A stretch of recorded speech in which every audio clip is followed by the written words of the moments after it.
Hi, Professor Ruff. It's Aubrey Gideon here.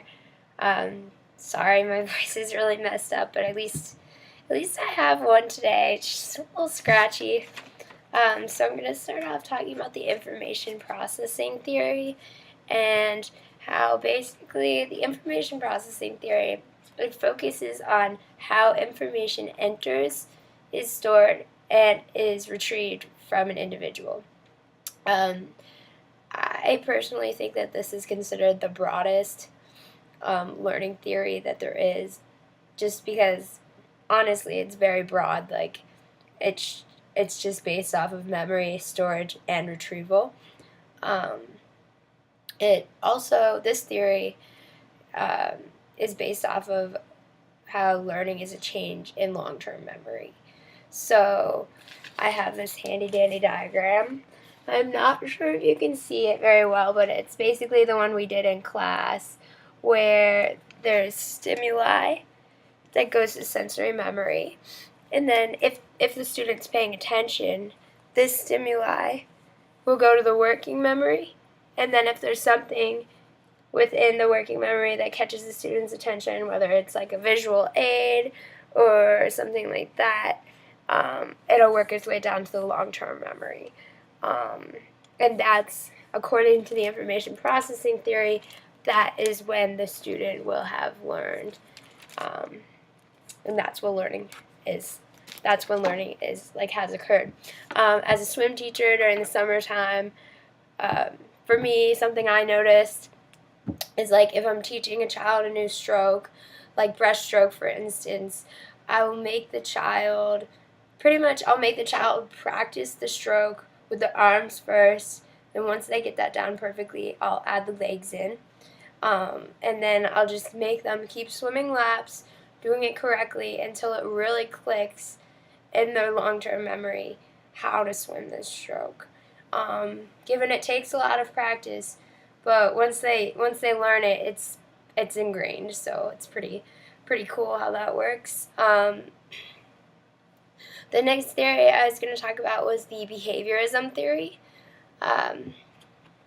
According to the behaviorism theory, all learning is from a result of a change in behavior.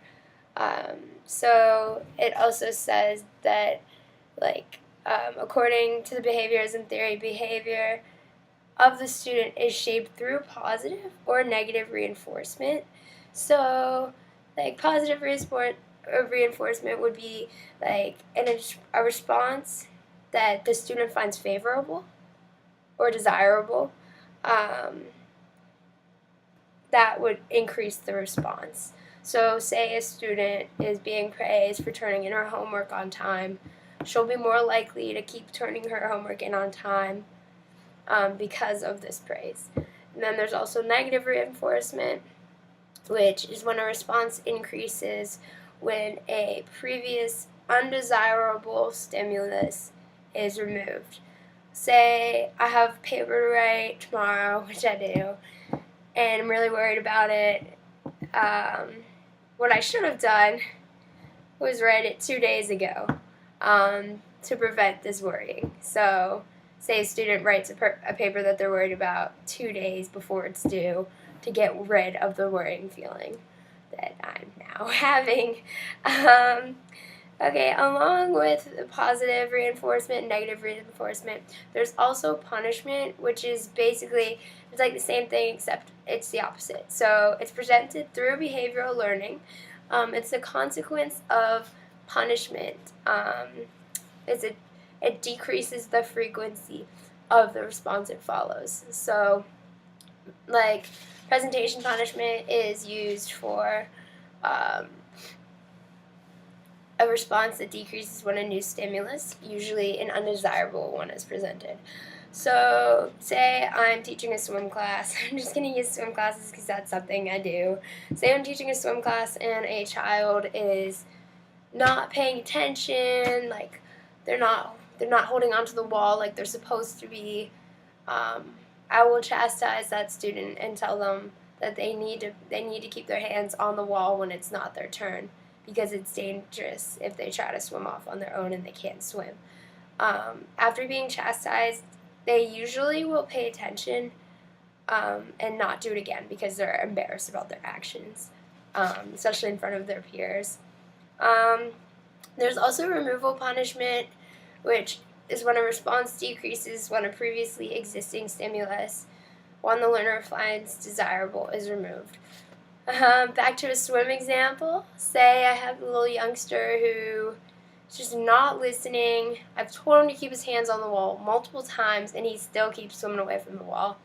I usually just end up removing the child from the water, telling them they have to sit on the side until the next lesson. And then during the next lesson, they usually hold on to the wall and do what they're told because they don't want to be taken out of the water again, because that's very upsetting. So yeah, that's the behaviorism theory. Next I have the social cognitive theory, which is when students learn behaviors through observation of others. I personally found a lot of overlap between the behaviorism theory and the social cognitive theory. So I'm going to try my best to sort of create like a fine line between the two, but I thought it was pretty difficult. So through the social cognitive theory, through modeling others, which means demonstrating a behavior for another, or also observing and imitating another's behavior. So students are more likely to model each other than to model adults, just because they're more interested in each other than a teacher or something. So if for instance, this could work with the whole positive reinforcement. Like if a student sees another student being praised by the teacher for answering a question during class, this student may be more likely to want to raise their hand in the future as well, because they think that they'll get praised as well. So it's like them learning through observing the other person. There's also another example would be like seeing your teacher clap after a student gives a presentation, and then the rest of the class clapping the next time a different student gives a presentation. So social cognitive theory it's pretty